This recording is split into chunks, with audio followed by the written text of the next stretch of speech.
Hey guys, welcome to Reddit Brew. Today, I will be reading from the r/Raised by Narcissists subreddit, and this is another continuation of the story from the past 2 days. So make sure you watch this video first, or the additional info/courtroom update that I'm about to read will not make sense. So I'll put the link for this one in the pinned comment below. Also, yes, I did get permission from the OP to share these stories. I typically always get permission, but I especially do when the story is personal like this, involves someone's trauma, or is from a support group subreddit. A few of you had asked me in the last story, so I just wanted to make it clear that I would never share someone's traumatic past without consent. But without further ado, let's read the dang Reddit story, shall we?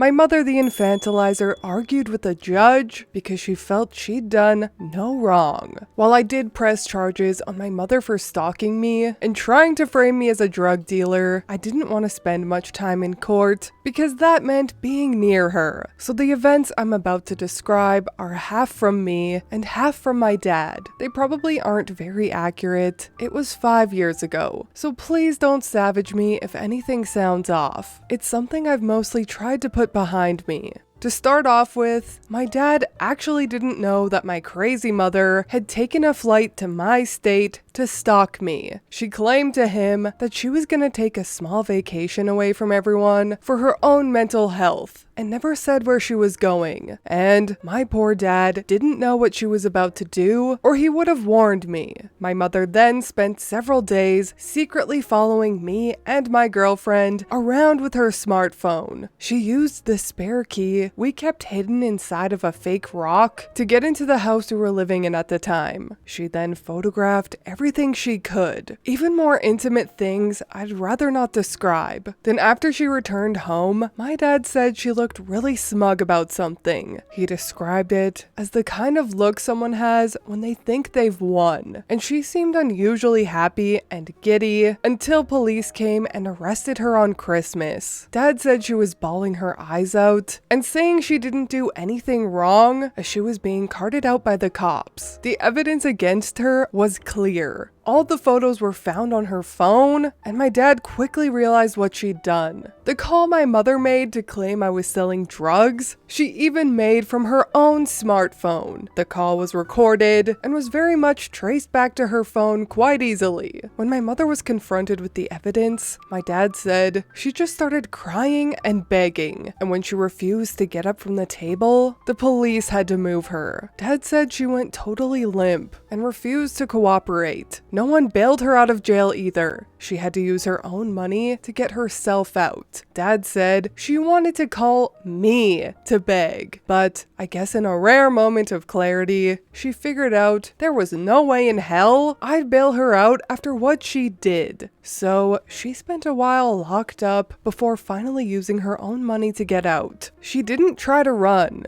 In fact, she firmly believed herself to be justified in what she'd done, and felt like she could sway a judge to her point of view. Her lawyer advised she just plead guilty, so she fired him and said she'd represent herself. Well, that went about as well as you can imagine. She was in court faster than I thought, and my girlfriend and I had to fly over to testify against my mother, but I only stayed as long as they needed me, and I was on the first flight I could get back. But while I was there, my mother seemed to stare at me almost constantly. The stares ranged from her creepy, pleading look to absolute rage. When my mother took the stand, she gave a speech about why she believed she was right. I needed to be taught a lesson for refusing to come home and for putting some whore before her, because she should have been the only woman I'd ever need. She also tried to keep staring at me the entire time she was making this speech, but the judge repeatedly told her not to do that. I left before the sentencing. The judge believed my mother to be mentally unwell, but when he stated stated this, she went off on him that she was completely sane. Of course, that just made her look more crazy. She said she was just a mother looking out for her son and did what she had to do to teach me a lesson. My dad spoke up and said if she was really looking out for me, she wouldn't have tried to make her own son into her second husband or frame me for shit I didn't do just for refusing her. That made her go off on him, and guards had to keep them apart. The judge was originally going to be more lenient on my mother, but decided she needed some real time behind bars and sentenced her to 2 years in prison with 3 years probation. When she was sentenced, my mother went full toddler and had a tantrum of pounding her fists and crying like a baby. She had to be carried out of the courtroom because she refused to cooperate again. My dad described the next 2 years without her there as being absolute bliss, and made up his mind that he'd be ready to divorce her as soon as she was out. And I mean, giving her the papers on the very day she came home.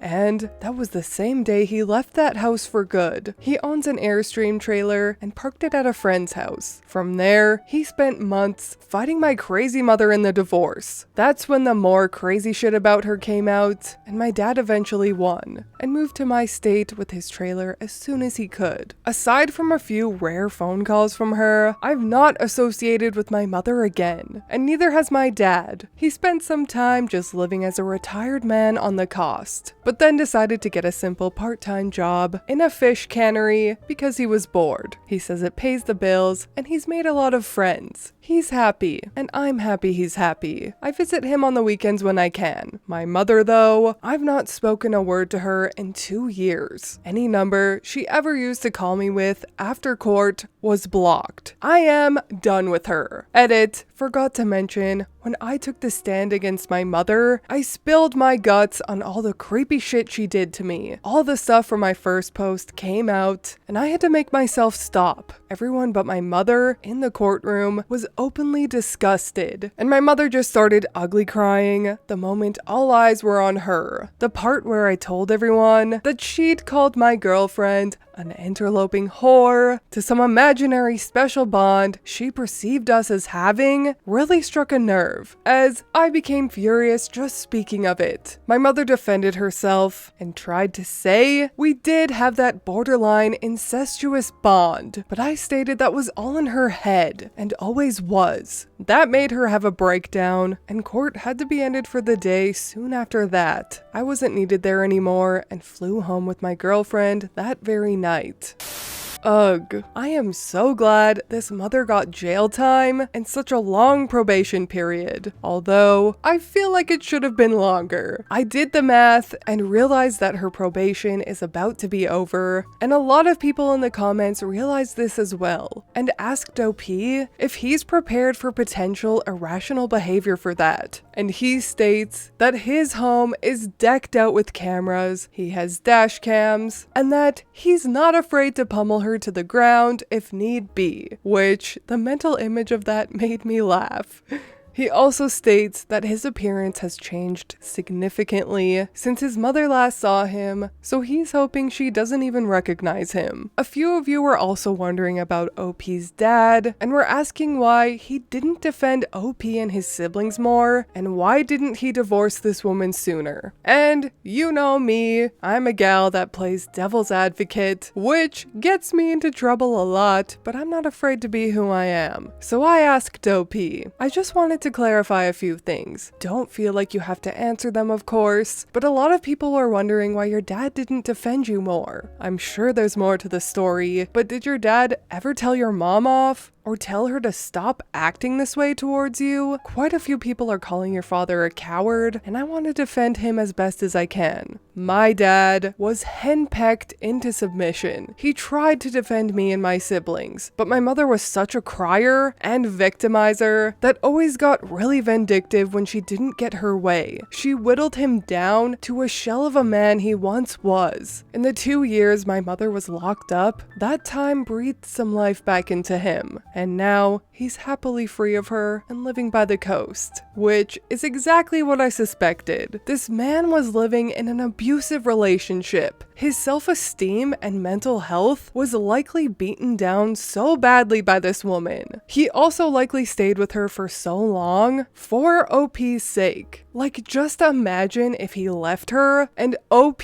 was left alone with this woman. I have no doubt that that crossed this father's mind. And we know the mental reasoning as to why women stay with partners that beat them. Well, it's essentially the same for this dad. Don't forget that it goes both ways, regardless of which spouse is doing the abusing. Anyways, I just wanted to read this third part for you guys to clear up any remaining questions, and wanted to give my opinion as to why I think it's unfair to blame the father. I don't think I will be reading any more of these if they arise, since it's quite heavy and disturbing, but I do like reading these from time to time to bring awareness to certain mental health issues, complexes, and disorders, just in case someone listening needs to know the signs of them, or is going/went through it and needs inspiration to be strong-willed and self-aware, and that you too can break free and be okay, just like this OP.